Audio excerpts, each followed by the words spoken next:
Check. We're not going to make that joke a second time. Did I fool you? So as of filming this video, a couple days ago, I finished up a 30-day challenge of just focusing on playing guitar, mixing, audio stuff, basically trying to better myself as a musician. So while I may not look my best right now because it's, what time is it? 11 p.m. Make a wish, everyone. I wanted to go over what I thought of each service, what I learned about myself and my playing, and about bettering yourself in general through doing this, and if I recommend it to anyone else. So let's get started. What I think Riffhard definitely excelled at was making metal technique really accessible to people who might be new to it.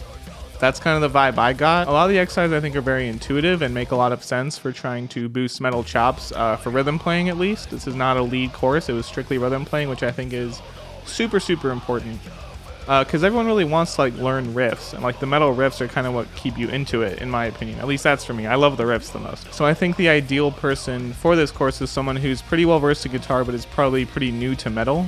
And I think they're the people who are going to get the most out of this, but there's definitely, I think, something for everyone. The thing I took most away from it, honestly, was the warm-ups and exercises. They're things I kind of skipped over in learning to play when I was learning in early stages. And just having someone who you look up to tell you here are things you can do to get better at rhythm playing if you do them every day is just really reassuring. I think it's also just a good thing for Monuments fans or anything that John Brown really runs, because a lot of the lessons are just learning Monument songs or Fell Silent songs or the Flux Conduct songs, whatever he's in, which are obviously great exercises because they're so technically difficult, but that's a huge part of, I think, the lessons. This one I got the absolute least out of, for sure. Not that it's bad, I think it's just not for me at kind of the level I'm at. In my experience, the whole thing was like a massive buffet for people who are brand new to guitar, relatively. They organize their site in phases, which is literally like absolute beginner, let's get that in the frame, absolute beginner to kind of intermediate beginner to advanced beginner is kind of how I see it.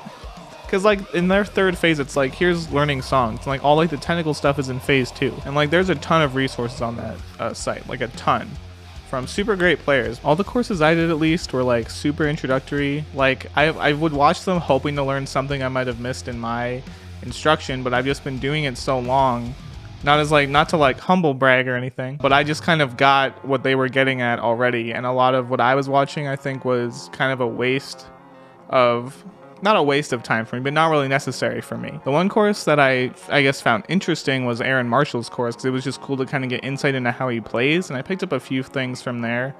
There was a course about just playing fast, which I didn't gain in terms of technical level, but I learned a lot of stuff about warming up and hand health and arm health, just joint health with playing guitar that I never really got an intro to before, and that was super valuable for me. But as far as doing it again, I wouldn't, just because I don't think I'm the target demographic for this. I think it's very much geared to new players who want anything they could possibly play on guitar available to them. That's what I think Jamplay is really good for.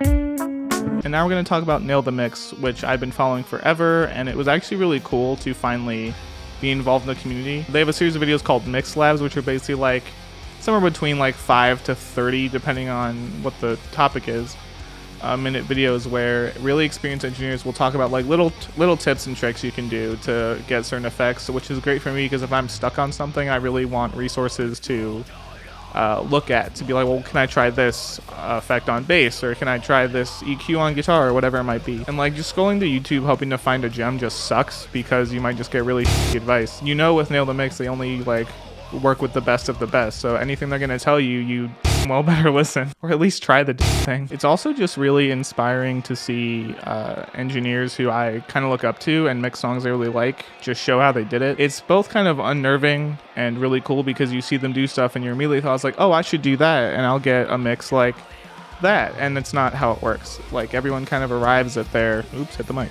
Everyone kind of arrives at their own thing in their own way, and I think a big thing I learned from watching these is everyone has to do that for themselves. You can't just take a pro engineer's whole setup and expect the same results. It doesn't work that way. For example, one of the mixes I watched, the guys have everything on all the time. All the tracks are on. He mixes with everything on, which that kind of makes sense. You want to you don't want to solo anything. That's kind of what the default move is don't solo, don't mix and solo. But that made it really hard for me to start doing anything, because it was just imagine 20 people talking to you at once and you're trying to hear what one person's saying. That's what it feels like. So that was unnerving for me because I tried doing that and feel so lost. Oh, but then I saw a different mixer who I really like do completely opposite, where he started with kick and just added stuff as he went along and checked it, which is more something I already did. And I liked his mix a lot. So like that gave me a lot of confidence, and like everyone has to find their own way of doing things. I actually signed on for another month of that, even though I wasn't planning for it, because I really just liked it that much, and I think I'm learning a lot, and there's a lot left to learn, and I want to get as much as I can out of it. So nail the mix for anyone thinking about it. Do it. That kind of segues nicely into what I want to talk about next, which is what I took away the most from this month. So the first thing I really want to say is there's no secret. That's the first thing. It's like there's no secret to getting better at mixing or guitar. It's literally just doing it. Like for Riffhard, for example, would you believe me if I told you, if you want to get better at down picking, down pick? Of course that makes obvious sense, but I think why it was important for me to do Riffhard instead of just Google down picking exercises is who are you more likely going to listen to when you're trying to like improve yourself and like be purposeful? Are you going to listen to Metal Mike from Guitar World or whatever being like 5 down picking exercises for you? Or literal down picking Jesus who you've paid $30 and he's telling you down pick. Like that's the big thing. I don't know where I'm going with this. Just knowing yourself and kind of what kind of drives you and like pushes you to actually do things is important in doing something like this. That's something you can kind of keep in mind for anything you're trying to learn. It doesn't have to be guitar or mixing. Just know what motivates you and what helps drive you to do things, and you're more likely to do them.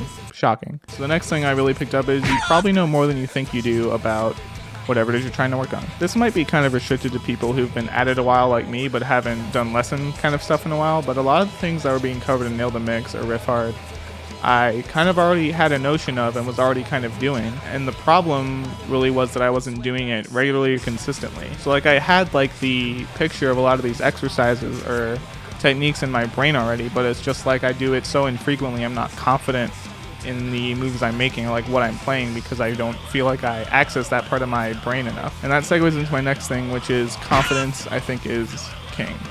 I think the thing I really took away the most from all of these is just how to be confident in what I'm doing, and that involves doing it every single day, even if it's just for like 5 minutes. Just playing guitar for like 5 minutes every day, doing something basic.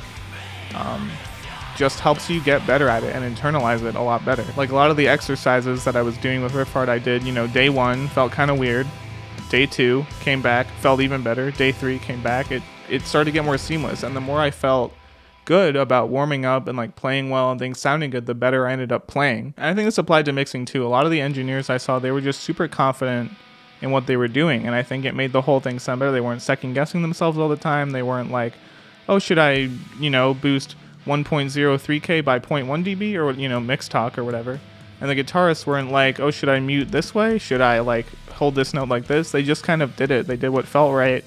They did what they've trained themselves to do. And that kind of leads into the last thing I want to say, which is consistency. I found was if not the biggest thing, because I don't know if I just said that confidence was the biggest thing, but consistency was for me the best way to learn and be more confident, because it doesn't have to take a lot of effort to be consistent. Like I said, 5 minutes every day of like the same exercise is going to make you better at doing that motion. And that really kind of translates all over the fretboard for me. And just picking up a guitar and knowing that like I know how to do this, I've been practicing this, just helps me play so much better, and I feel better when I'm tracking, which is like a huge thing. That was a sitting point for me before. Like my tracking just sucked. And now when I like warm up for like 5-10 minutes and feel really comfortable with the instrument, surprisingly, I play better when I'm tracking. I don't just go in and like, okay, let's do this song I haven't played in a week. It's like, okay, let's do this song I practiced yesterday, and just preparing yourself every day to play better than you did yesterday. So I guess just to summarize, what was the first thing I did? What was the first thing I said?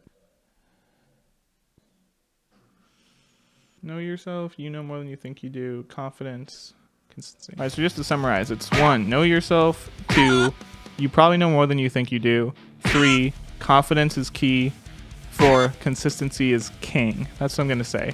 Confidence key, consistency king. Got it. Learn it. Know it. The more you know. That was stupid. Do I recommend other people do this? I'm going to give it a strong maybe. And I think it all ties back to knowing yourself. Like for me, I've realized over time that I work really well in 2-week chunks. So I'll do 2 weeks of just go hard, and then like 4 to 7 days of like chill, don't worry about anything, and then back on it for 2 weeks. So when I went for a month trying to be on it for twice as long as I normally do, I really struggled about 3 weeks in to like sit down every day and do exercises or mix or do whatever it is I was doing. If anyone followed my Instagram, it was definitely like a drop off after a certain point. I was just struggling to like do things well. I was kind of just doing exercises or like mixing stuff, and I just didn't feel like it was worth talking about, I guess, because I was kind of like burning myself out trying to be interesting but also learn and post social media and all that stuff. And if anyone watched my last video, I'm definitely like a lot more burnt out. It's not kind of as thorough to me. I kind of look at it like I'm glad I got it out and it's fine, but I guess I'm not the most confident in it because I was coming into the tail end of 4 weeks of me just going hard, and I didn't have a break anywhere in the middle. So I think everything I ended up doing really suffered and made it kind of not fun. So know your limits with it. I think it's awesome to do like 1 week, 2 weeks, whatever works for you of like strict training, but it's just knowing yourself. I think it was awesome for the first 2 weeks. I learned a lot and did a lot. Even though I dropped off in the second half, I still was learning a lot and doing a lot, and I'm going to keep doing that. So definitely give it a try for yourself on a timeline that works for you. If you decide to pursue something like that, I wish you the best of luck. And if you watch this whole thing, you're a freaking trooper. So thank you so much for watching. If you enjoyed this, please like the video.